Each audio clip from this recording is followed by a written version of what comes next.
बंधु रक्षक बाबू सदैव पवित्र बाबू मोर गुरु भ्राता डॉक्टर कृष्ण केशव षडंगी एइथिपाई जेतेबेले मु 40 वर्ष तले प्रवचन मंच को जाउथि सेतेबेले जयदेव बाबूर परामर्श नै मु जाउथि। जयदेव षडंगी धुरीर प्रवक्ता जेतेबेले प्रवचन आम आरंभ करूँ श्रीक्षेत्र में मोर प्रथम प्रवचन देते श्रीरामचंद्र मानस जयदेव षडंगी चमत्कार अभिज्ञ कृष्ण केशव बाबू कला रखी तो स्वर्गवासी गुरु भाई सब ज्ञान करे सार बसुँच डॉक्टर आचार्य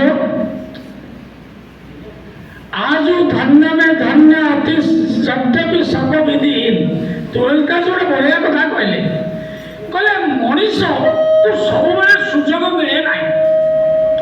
सब विधि नथिले संस्कार नथिले जदि हरिकृपा हुए सन्तंकर समागम हुए जो ईश्वर कथा पावन कथा जो आलोचना हुए से श्रीक्षेत्र पलटि जाए वैकुंठ पलटि जाए एवं ये दुर्लभ सुजोग केवल ताकू मिले जहाँ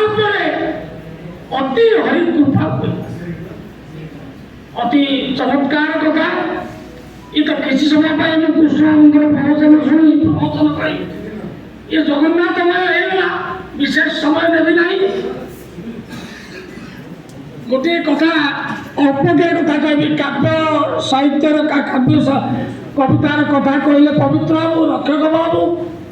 सार तो सभापति महोदय तो जो सभापति वक्तव्य जो भाई सूचना दौरान अनुभूत हो गोटे कथा आप लक्ष्य करेंगे रामायण जो प्राचीन कारण जो वेद जो उद्घोषण कर अर्थदार प्रबंध जो कथाटी उक्त अच्छी से दारू ही परवर्ती काल जगन्नाथ आड़े आसीन होती तो अलग कथा तत्वर कथा छोटिया कथा किए ये हूँ से ओडिशा आज लक्ष्मी पुराण को नहीं आम आज मुझे लिखी फेसबुक से कथा आज की 100 वर्ष तले गोटे कवि गोटे सामाजिक विप्लव स्वर कहला श्रीया चंद्राणी आप जानी जाति भेदर कथा नारी महत्वर कथा लक्ष्मी पुराण छोटिया काव्य थे गोटे सामाजिक विप्लव आरंभ करदे गोटे कवि आप जय जगन्नाथ फिल्म देखी तार लेखक मु जोटा 16टा भाषा